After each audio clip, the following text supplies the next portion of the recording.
Excelencias, distinguidas y distinguidos participantes, comenzaremos ahora con el diálogo interactivo sobre el informe de la Oficina del Alto Comisionado para los Derechos Humanos sobre la promoción y protección de los derechos económicos, sociales y culturales en el contexto de la lucha contra las desigualdades en la recuperación de la pandemia del COVID-19, según el mandato de la resolución 449/19. La lista de oradores se cerrará en 15 minutos. Permítame darle la más cordial bienvenida al señor Volker Türk, Alto Comisionado para los Derechos Humanos, que presentará el informe. Tiene la palabra, Alto Comisionado. Muchas gracias, señora vicepresidente, excellencies, distinguished delegates. Human rights are a global public good. They are not, and never have been, nice-to-haves to be cherry-picked at will. 57 years ago, when the International Covenant on Economic, Social and Cultural Rights was adopted, this principle was cemented. Member states expressed their firm conviction that the basic necessities of life, education, health, decent work, social security, an adequate standard of living, freedom from hunger, and enjoyment of science and culture are not services or commodities, but human rights to be enjoyed by all. And last year, the UN General Assembly finally recognized the right to a clean, healthy, and sustainable environment as a human right, a landmark resolution underscoring that a thriving planet is inseparable from well-being and human dignity. Countries have agreed, just as they did when the Universal Declaration of Human Rights was adopted, that without economic, social, and cultural rights, people cannot fully participate in civil and political life. That all rights, civil, cultural, economic, political, and social, are obligations of equal status and are universal, indivisible, and interdependent.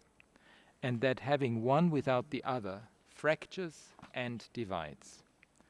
Señora Vicepresidente, the COVID-19 pandemic and the global health and economic crisis it triggered exposed deep inequalities within and between countries, as well as decades of underinvestment in systems and services essential to upholding economic, social, and cultural rights. But COVID-19 also showed us that what is possible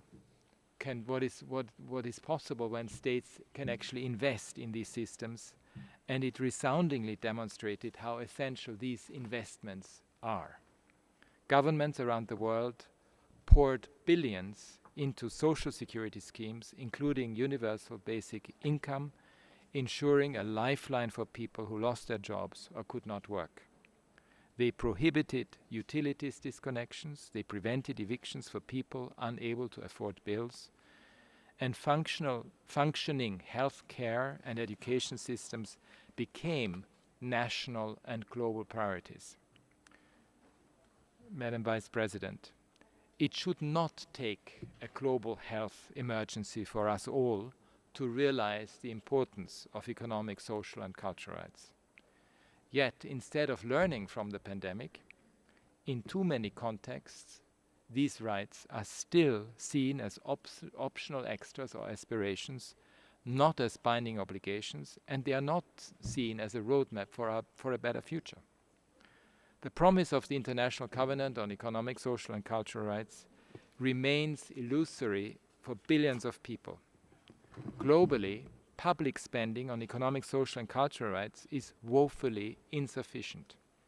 We need only to look at the numbers. By 2030, 84 million children will be out of school, and 300 million will not complete primary school and achieve minimum learning proficiency. Last year, about 2 billion workers were in precarious informal employment with no social security. Another 2 billion are facing catastrophic or impoverishing health spending. Almost 600 million people are projected to face hunger by 2030. 2 billion live without access to clean and safe drinking water. And global poverty has risen for the first time in over 20 years. At current trends, by 2030, some 574 million people, nearly 7% of the world's population, will be trapped in extreme poverty. The starkness of these statistics takes on a human face, especially when we consider the dramatic and disproportionate impact they have on the lives of women and girls. These challenges go beyond borders and all other divides. Madam Vice President, the report before the Council today outlines my office's priorities for the realization of economic, social and cultural rights and underscores urgent need for action. Without enhanced efforts to realize economic, social and cultural rights by individual states and through international cooperation, we have very little chance of achieving the 17 Sustainable Development Goals that are set out in the 2030 Agenda. The Sustainable Development Agenda is a human rights agenda, and we cannot emphasize this enough. I have spoken this year about the concept of a human rights economy to help ensure that economic and social decision-making and policies are guided by and invest in human rights. Human rights economies measure success not by the size of the GDP, but by the well-being of all people. And you know, in the context of the discussions around the Summit of the Future, this whole issue of how we measure progress is a very pertinent one. Human rights economies ensure that all children and young people learn in school, that each person has access to healthcare when they need it, that they have enough food on their table, and that social security is in reach for everyone. They place human rights guardrails on tax policies, on budgets, on care support policies, and more, and ensure that measures to deliver fundamental rights, such as adequate housing, quality education, food, a clean, healthy, and sustainable environment, are ring-fenced against austerity measures. They work to reduce inequalities, particularly from a gender perspective, and they dismantle systemic discrimination and corruption. They are about decent and fair work and working conditions for all. They prioritize resolute action on the triple planetary crisis, upholding our right to a clean, healthy, and sustainable environment. And they enable active and meaningful participation and transparent decision-making, especially for groups and individuals who have been historically sidelined, women and girls among them. Such economies can withstand the biggest and deepest of shocks, because putting people and planet first is fundamental to our broader social and economic well-being and to human progress. My office's ambition is the same as my mandate: to contribute to making human rights a reality for everyone everywhere. This vision set out in this report seeks to help every country realize this objective.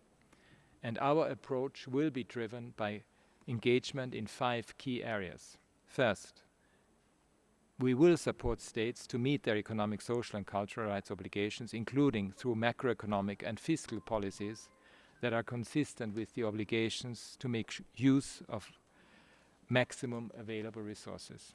Second, in response to the growing demand from countries to put the principle of leaving no one behind into action, we will reinforce states' efforts to address the root causes of inequalities and to prioritize the people and communities that are most affected by entrenched discrimination. This requires a particular lens from an age, gender, and broader non-discrimination perspective. Third, real progress on economic, social, and cultural rights depends on efforts across society, from national human rights institutions and civil society to businesses and parliaments.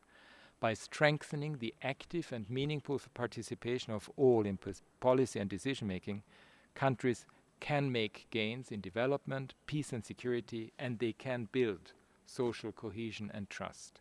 Fourth, in support of the Secretary General's call for an urgent reshaping of the international financial architecture, including to address debt and conditions in investment and loan agreements, We will work with international financial and development finance institutions to integrate economic, social, and cultural rights into their policies and operations, and to promote international cooperation and resource mobilization for the fulfillment of economic, social, and cultural rights.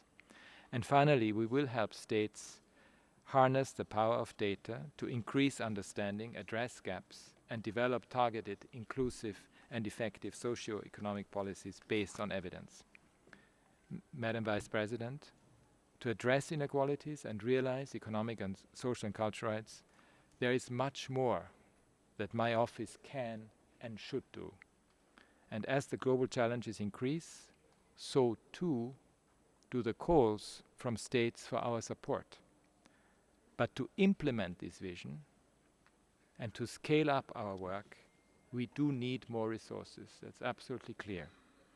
The report emphasizes technical assistance, enhancing capacity, and providing legislative support to broaden fiscal space, tackle inequality, and alleviate poverty as some concrete examples of the way that we can help member states fulfill their commitments to these rights. With a strong team across the globe, we could provide context-specific and tailored support to member states to turbocharge investment in these fundamental rights and design effective systems that are rights-based, inclusive, fair, transparent, and embedded within the broader human rights framework, which is, as I mentioned before, indivisible. This vision, highlighted in this report, is a blueprint for action in the context of the post-pandemic recovery, the current economic climate, and our future. We are committed to playing our part and count on your support, practical action, and cooperation to improve the situation of economic, social, and cultural rights of all people everywhere. Thank you. Muchas gracias.